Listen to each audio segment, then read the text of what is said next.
Hello fashion lovers, welcome again to today's episode. In our previous episode, we learned how to cut the basic neck and the basic armhole. Today's episode, we are going to learn the variations of the neck, of the basic neck. When you take the neck, in the previous episode, we said the neck is 3.5 by 3.5. And this is just a curved, round neck for a simple lady. So assuming you want a square neckline and you want it a bit lower, you can take your tape measure, put it right close to the neck, where you want the length of your neck to end. Just take note. So let's say mine is 7. So if you take the 7 inches, you are going to start beside the neckline and go down 7 inches. So from here to here is now 7 inches. So you can just mark a straight line. This 3.5 line is also coming down here. That's how wide. If you don't want too much wideness, you can maintain your 3.5, but the depth of the neck is 7 inches. So when you get your 7 inches, it's still a square neckline. So let's mark it on our gray baft.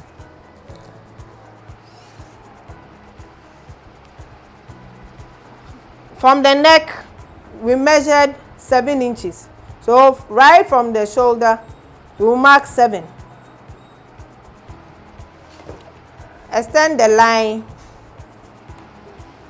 Then bring this one, the 3.5 inches wide, also down. This is where the shoulder ends. So if you want the neck to be more wide, you can extend your 3.5 inches. Let's say you want 5 inches. Then you mark, then extend the 7 inches down. Let's just say you wanted it wide.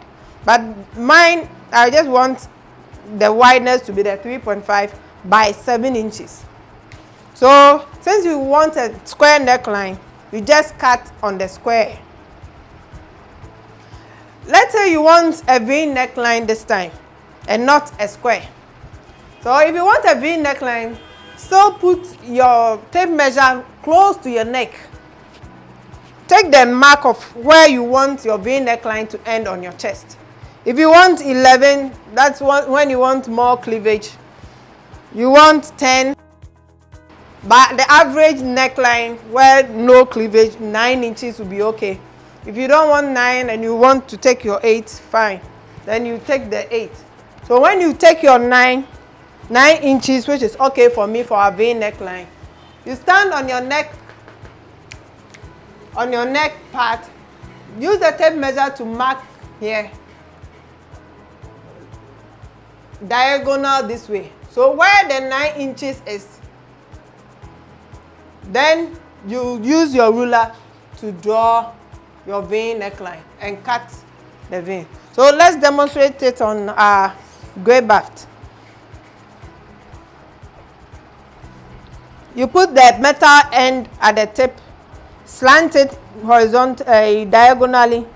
Then use your chalk to mark where the 9 inches is. Then just use your ruler to draw a straight line across the line. So if you wanted a V neck, this is where you are going to cut on this line, on this yellow line. If you want a deeper neck, you can still do it like that. This is the square, this is the V. If you want a U but with a deeper neck, still measure where you want the depth of your neck to be. Let's say this time you wanted 10 by 5, but you want it curved. So if you want to change the width of your neck from the middle part, mark, let's say 4.5 in width by the 10 inches. So I will mark a straight line to meet my 4.5 inches. So this becomes a square, but since I want a U shaped, I'm going to pivot about 1 inch, depending on how deep you want your U. Then you curve on the line. On the board, if you want a deeper U curved shape, you measure where the depth of where you want your curve to be. Let's say 10 inches. From here to here, diagonally is 10 inches. Then when you want a wider neck too, since the shoulder is here, you can cut as wide as you want. But when you want a 4.5, measure from here to here, 4.5. Then extend the line down to meet the 10 inches and get a square. But since we want a U curved shape, we are going to pivot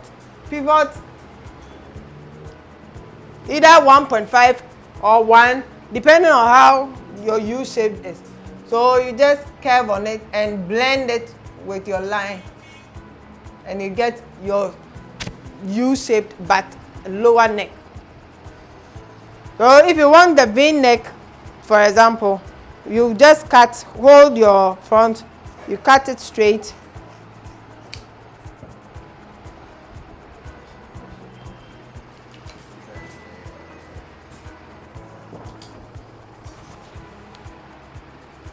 Then you get your V-neck. Let's cut the U-neck and see how it looks like.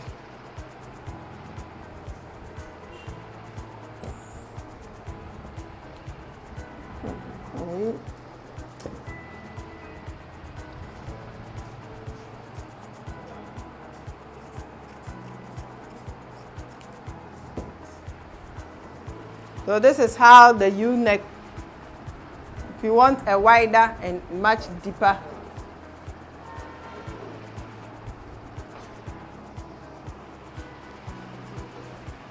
This is how the U-neck will look like on your, how deep you want it and how wide you want it.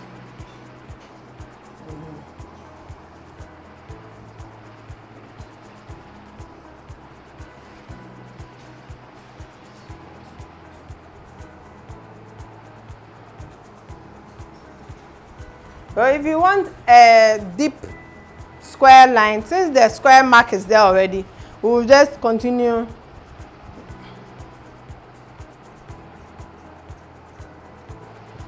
Then get a square neckline. But it's advisable to always maintain your 3.5 in width, then how deep you want, so that you don't get too wide neck. When you are cutting the neck, always remember not to mark too wide close to the shoulder line, unless you prefer it that way. It's always advisable to stay within the 3.5 inches mark, between 3.5 and 4. Then how deep you go, that one is your own choice. That one it's okay. If you cut too wide, mostly after stitching, it goes off the shoulder. So always maintain your 3.5, maximum 4 inches width.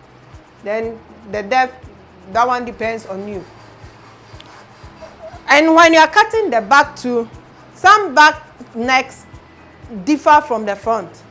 So if you want same design for the front and back, then you cut them together.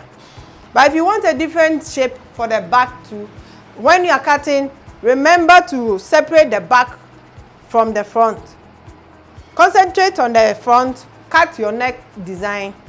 Then you come to your back with your zip allowance.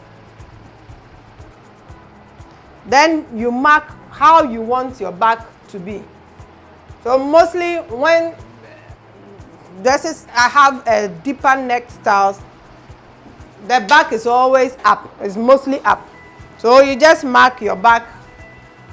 When you're cutting the back, remember to fold your zip allowance at the back so it doesn't affect your measurement. Then you mark how deep you want your bag to go. Another point to note is when you are cutting the back, always maintain the weight you use for the front for the same weight for the back. So if the front was 4 inches in weight, you mark 4 inches for the back too. From the middle, then you mark. Then if the front was too deep for you and you want the back to be up, the back can go as low as 2 inches, 3 inches around the back neck. So if from the back here, you can even mark 1.5 if you don't want it too low, or even mark 2. So the width of the front marked at the back. Then you go down, let's say about 2 inches or 3 inches. You pivot and cut your curve. Note that when you want to cut your armhole, you can't cut on the one you've already drawn, because that gives us the exact measurement on the body. For example, if you want to join the armhole with a sleeve and you cut on what we've marked already, we are going to reduce the measurement. So we need an excess allowance around it to cut on, so that when you are joining your sleeve, you can stitch on the direct measurement of the armhole, the one you used. So when you want to cut the armhole, your sewing allowance, you leave it here. Let's say your stitching allowance is half. Stand on the armhole curve, use the tape measure to measure half. Use come down on the same armhole curve, measure another half along the curve, and blend it to the armpit line. So you blend it towards it and cut rather on the allowance curve. So let me show it on the fabric. So you bring the metal tip on the, let me use the blue line to draw the curve again. You'll put the metal tip on the curve and just mark half an inch, your stitching allowance, half an inch. You come down and along the curve, mark half an inch. On the curve again. So we blend to the armpit line. So I'm going to just draw and blend to the armpit. Then we can comfortably cut on the allowance curve, not on the main measurement.